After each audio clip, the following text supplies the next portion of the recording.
इसको लेके आती हूँ, ठीक है? ठीक है। हमारा जहाँ आंटी ने इस्लाम का है, सारी जिंदगी में आप प्योर तक रहना है जहाँ, वरना उन्हें रिश्ता वापस ले लेना है। उन्होंने वेला नहीं, शादी जरूरी नहीं, उन जिंदा रहने लई। हमारा Meet Raisah Ahmed, a Scottish Pakistani screenwriter and a film director based in Glasgow. Raisah wants to tell stories and wants to tell them through film. RNN caught up with Raisah to find out about her journey, her concerns, her work and her future projects. I'm Raisah Ahmed. I'm the first visibly Muslim Scottish Pakistani writer-director in Scotland. I've always been a storyteller in some way.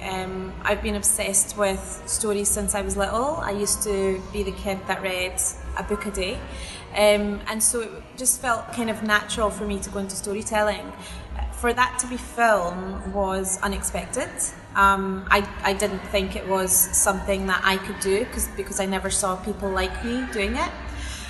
But I found my way into film through an apprenticeship, and that kind of ignited the fire, I guess you could say. And I realised that this is what I really love, and this is what I want to do with the rest of my life. Is I want to tell stories, but I want to tell them through film. There have been a number of barriers on that journey. Firstly, what I touched upon, not seeing other people like me doing this. There's a level of imposter syndrome that can set in where you kind of question whether it is the place for you. But you kind of just have to be a little bit stubborn and say, it doesn't matter whether or not it is the place for me, I'm going to make it the place for me. And I was very lucky that I had a lot of people around me supporting me and ensuring that anytime I felt doubt in myself, they were there to help stop that doubt. Other barriers that kind of come into play are the image of Pakistanis within film, especially within, I guess, British film, has been very stereotyped over the years. So one of the things you're fighting against is you're seeing these stories of Pakistani families or women which are nothing like your experiences, and they are nothing like the life that you've lived. And so you have to go about trying to convince the people funding the films that what they're putting on screen is stereotype, and while that might have applied once upon a time, it doesn't anymore. So one of my big barriers was trying to make people see that the stories they're telling aren't authentic, and that's why they need people from the Scottish Pakistani community to be telling their own stories. In order to get rid of those stereotypes and in order to show actually how normal the communities are. When I entered the industry, I was very conscious of the fact that one of the big sort of issues might be around community and the perception of the Scottish Pakistani community on a Pakistani woman going into the film and TV industry in sort of a mainstream way in the UK. And I was lucky that I didn't receive a huge amount of backlash against it. However, I did have those concerns, and I was very worried about what people might say. And I think I got lucky where even my parents' concerns were more about my safety, and that I would be happy in what I'm doing, and they trusted me to just go ahead and do it. And when they started to see how happy it made me, they realised it was the right thing for me. But I think more importantly, what they started to see and what a lot of people around me started to see was actually my presence within the industry was starting to have a really positive impact, where a couple of things were happening. One, young Asian and Pakistani and Asian and kind of general young people were starting to see it as a possible career path for them. Some of them really talented and really amazing storytellers that might have been a little bit afraid of approaching this as a career path before, that we're now able to say to their parents, look, there's someone you can talk to and there's someone that can tell you what it's really like. And the other thing that I was seeing was that people were starting to celebrate the fact that I was in this industry, and I think that was coming from the fact that the work I was putting in was ensuring that I was helping to start to, I guess, break down some stereotypes. So if I saw something on TV or in film that I thought this just doesn't feel right, I'm not shy about vocalizing that. And I think social media has been a really great tool to kind of do that. And what I've started to notice is the more that you stand up and say this is wrong, this is the absolutely wrong kind of example of what our communities are like, the more people in the mainstream come to you and they want to ask you questions and ask you, what are we doing wrong? What should we be doing right? How do we make it authentic?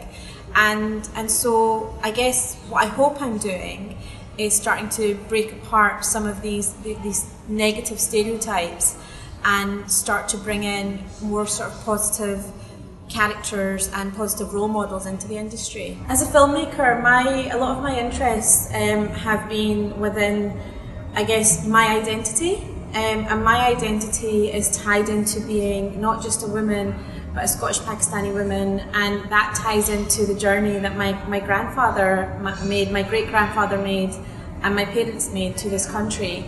And so my first film as a writer-director that was commissioned was called Meet Me by the Water, and really that film was me trying to understand the journey my grandfather made, and trying to kind of reconcile that with the journey that I feel like I'm on as a filmmaker.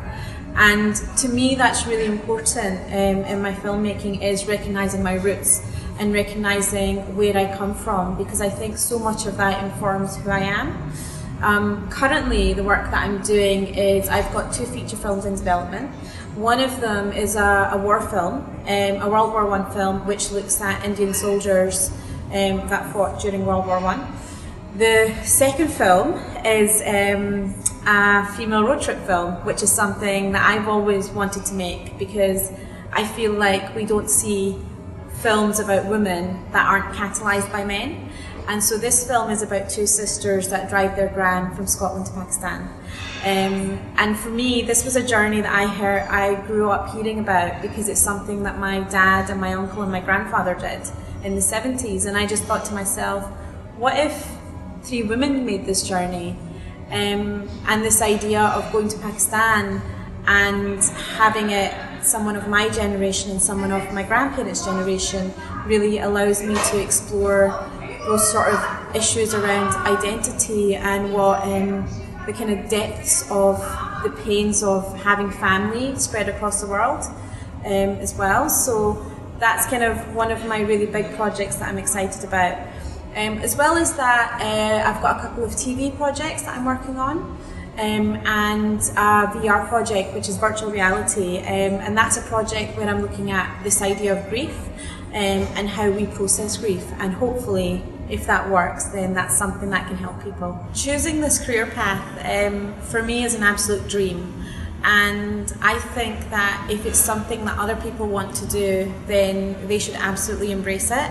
I guess the big things that I would say that I've learned over time is, 1, do this because you love it, because it's not easy. You spend a lot of days and a lot of time working really hard, sometimes for no money, and it takes quite a while to establish yourself.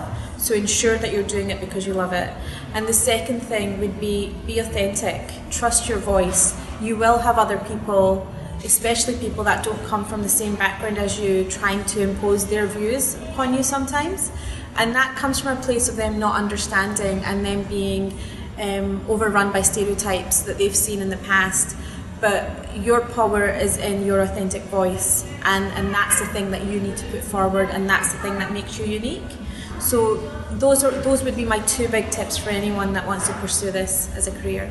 I think it's really important that we as Scottish Pakistanis and Pakistanis globally have a voice within the media. I think that the media is highly influential these days, and what we don't realise is that drama is a big part of that, and what people see and what they consume can often shape their views. And so I think it's really important that we start having a voice, and that we start ensuring that that voice is heard. And you can start off small scale, and you can use social media platforms to do that. You can use YouTube to have your voice out there, and I think that's really important, that not all of our information comes from the news channels from Pakistan, that we see the range of people creating content, and there is such a huge range, not just in Scotland but worldwide, of the Pakistani community and what they're creating. So I think it's up to us to both create that content, consume that content, and also ensure that it's getting out to other people as well. So we should absolutely celebrate the diverse range of talent that we have within our communities. To stay up to date with my projects and what I'm doing, you can follow me on Twitter, it's Raisah Ahmed, or you can get me on my website, which is raisahahmed.com. And please do subscribe to RNN's YouTube channel to stay up to date with more amazing Scottish Pakistani creatives and people, and finding out what they're doing.